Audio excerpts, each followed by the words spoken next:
kunjungan debt collector atau FC lapangan dan pengalihan data ke pihak ketiga, jangan coba main-main. Ini kata-kata pamungkas banget yang selalu dipakai oleh pihak pinjol, terutama debt collector, dalam melakukan penagihan. Ingat, 15 menit lagi kalau Anda tidak melakukan pembayaran, data Anda akan kami alihkan, data Anda akan kami limpahkan, ingat dan segala macam. Pokoknya sistem kami akan menghubungi semua kontak yang tercantum di dalam sistem kami.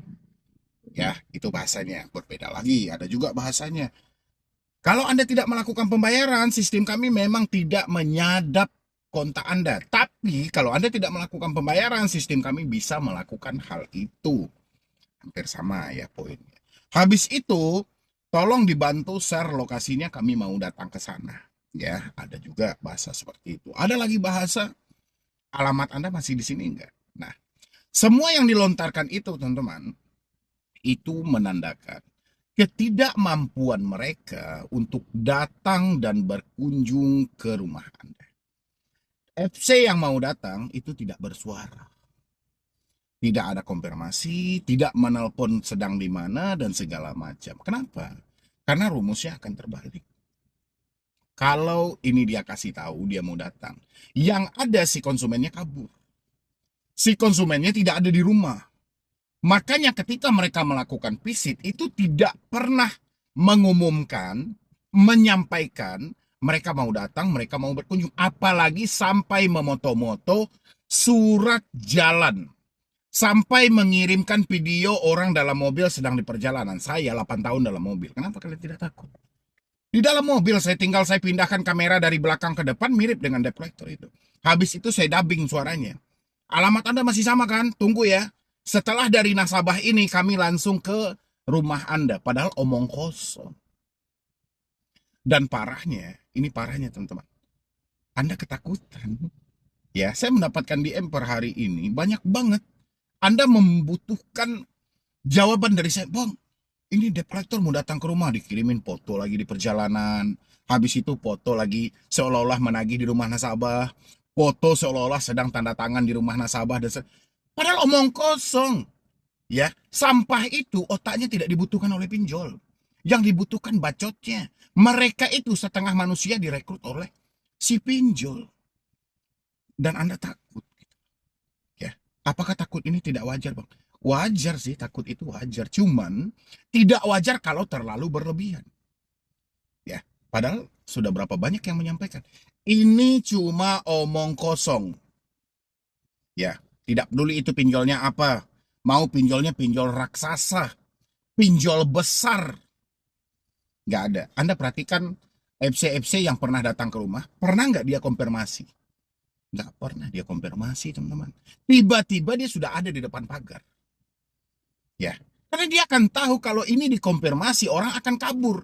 Makanya kalau Anda masih mendapatkan chat yang katanya mereka mau berkunjung ke rumah, katanya mereka sedang di perjalanan, katanya mereka sedang di rumah nasabah, itu faktanya dia sedang berada di depan layar komputer atau di depan handphone dia untuk mengirimkan Anda via chat. Ya, dan foto profilnya itu bermacam-macam. Ada foto orang timur, ada foto orang paling sangar. Padahal foto itu cuma dicomot di tempat lain. Bukan orang yang di foto profil itu yang sedang melakukan penagihan. Ya, jadi buat teman-teman semuanya, sudah saatnya. Ketika perasaan tidak bisa diajak kompromi, logika mungkin masih bisa jalan.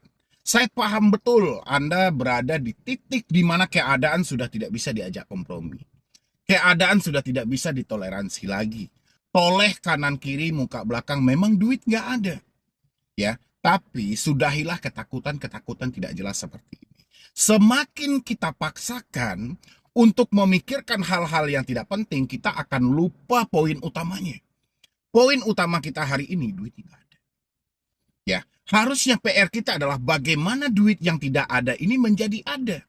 Kalau kita hanya memikirkan kapan dia datang ke rumah, apakah benar atau tidak, mereka sedang di perjalanan, katanya mereka sedang menagih di rumah, katanya mereka minta share lokasi, dan kalau ini yang mau kita terjemahkan, kapan poin utama dan masalah utama tadi mau kita selesaikan.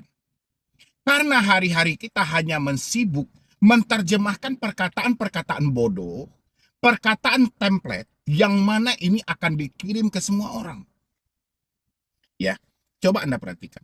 Setiap kali mereka mengirimkan surat jalan dengan poin atau nadanya yang menakutkan, tidak sekalipun mereka mau menyebutkan nama aplikasi. Pertanyaannya adalah, kenapa? Ya, pasti itu kan yang Anda tanyakan. Harusnya seperti itu. Kenapa mereka tidak mau menyebutkan nama aplikasi? Walaupun teman-teman semuanya pasti paham, pasti tahu. Ini dari pinjol ini dari pinjol ini. Ya kan, asumsinya pasti arahnya ke sana. Karena nggak selama juga asumsi itu salah. Benar juga gitu ya kan. Tapi mereka itu sedang ketakutan. Karena sekali saja mereka kepleset menyebutkan nama aplikasi, mereka booming di media sosial. Mereka viral di media sosial. Mereka sudah melihat kok kasus-kasus debt collector yang diviralkan di media sosial. Mereka takut. Mereka khawatir. Kenapa? Karena ketika mereka viral, pihak pelaku usaha jasa keuangan, pinjolnya tadi tidak mau bertanggung jawab. Ya, kita lihat aja kasus Indosat diberatkan kepada si DC-nya.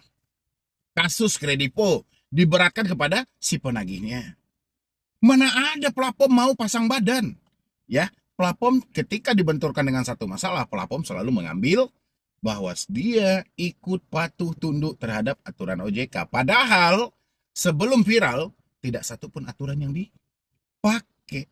Nah, teman-teman juga harusnya berpikirnya seperti itu. Bukan malah mengedepankan rasa takut, rasa kekhawatiran, rasa kecemasan. Enggak, ini yang harus kita fokuskan. Yang kita fokuskan adalah hari ini adalah bagaimana duit yang tidak ada ini menjadi ada. Oke? Setelah duit kita ada, kita juga tidak perlu memikirkan dendanya gimana, Bang. Bunganya terus berjalan, Bang. Persetan dengan hal itu. Anda ditawarin bayar pokok hari ini aja duit Anda nggak ada kok. Ngapain mikirin denda? Ngapain mikirin bunga? Sekarang fokus dulu ke poin utama tadi. Duit belum ada. PR-nya adalah bagaimana duit yang tidak ada ini menjadi ada. Ini poin kita. Ya, bagaimana caranya? Entah itu bekerja. Oh, saya sudah di PHK, Bang. Oh, cari pekerjaan baru. Ya kan, ada tadi saya dapat juga DM-nya, dia baru, bukan DM ya, di dalam kolom komentar. Gara-gara dia diteror ke tempat kerja, akhirnya dia dipecat. Nah, itu kan rezekimu sedang nggak ada sekarang. Nah, PR-nya adalah, jangan memikirkan pinjol. Ini udah dipecat masih mikirkan pinjol, harusnya ketika dipecat kamu pikirkan pekerjaan baru. Ketika satu pintu tertutup, pintu yang lain akan terbuka. Nah, ini kesempatan yang bagus. Ya kan, jadi ketika kamu dipecat dari suatu perusahaan itu, kamu nggak usah terlalu sedih. Tuhan sedang menyediakan rezeki baru buat diri. Ya, buat teman-teman semuanya, yang penting jangan salah berpikir. Ketika kamu salah berpikir, kamu pasti salah bertindak. Ketika salah bertindak, yang rugi dirimu sendiri. Ya, jadi kata-kata yang menyampaikan penurunan FC, pengalihan ke pihak ketiga, pelacakan lokasi, surat tugas, mereka sedang menagih, mereka minta akses lokasi, dan nggak usah takut. Ya, debt collector yang mau datang ke rumah tidak pernah bersuara. Oke, jadi selagi Anda masih mendapatkan chat dari pinjol bahwa mereka akan berkunjung ke rumah, itu semuanya omong kosong. Saya sudah melalui itu, teman-teman semuanya. Hari tadi aja, ya, saya juga mendapatkan chat dari penagih hutang juga. Dia bilangin, Pak Medi sedang di mana? Sedang di rumah kah? Oh iya, saya sedang di rumah. Ya, oh ya sudah, saya lagi di rumah nasabah, ini segala macam. Saya mau, oh silahkan. Ya, tapi akhir-akhirnya apa? Dananya sudah ada belum? Kalau mau dicicil bisa dibayar 1 juta. Kalau kami datang ke rumah dibayarnya 6 juta. Saya bilangin datang aja ke rumah. Dananya sudah ada. Sudah, saya bilangin. Kalau sudah ada bayar aja di aplikasi. Dari sana mereka blunder. Menandakan mereka tidak sanggup untuk datang ke rumah. Makanya jangan tunjukkan ketakutan. Ketika kamu menunjukkan ketakutan, itu bahaya buat dirimu. Kamu akan didesak selalu. Tapi kalau kamu menunjukkan santai aja, ketika ada DC yang menanyakan lokasinya di mana, masih di rumah, kapan perlu share lokasimu? Gak usah takut. Ya, kalau mereka blunder, tetap fokus di poin pertama. Katanya tadi Anda mau datang ke rumah. Ya sudah datang, saya tunggu. Oke, sudah saatnya melawan, teman-teman. Gak perlu takut. Insya Allah semuanya akan baik-baik saja. Oke, teman-temanku, mungkin dari saya cuma itu aja. Yang mau konsultasi, nomornya sudah ada di layar. Jangan lupa di-support channel ini. Mudah-mudahan channel ini makin berkembang. Dan follow juga Instagram saya @medibroni. Oke, jadi sekian dulu dari saya buat teman-teman semuanya. Terima kasih banyak ya atas supportan dan dukungan Anda. Mudah-mudahan video ini bisa bermanfaat dan channel ini selalu berkembang. Yang penting jangan lupa di-support ya teman-teman, terutama yang baru ketemu dengan channel ini. Dan jangan lupa juga di-support Instagram saya @medibroni dan TikTok saya yang baru, karena TikTok yang lama itu sudah diblokir. Ya sudah, TikTok saya yang baru itu Medibroni Official ya teman-teman semuanya. Oke. Jadi sekian dulu dari saya, Medibroni. Wassalam.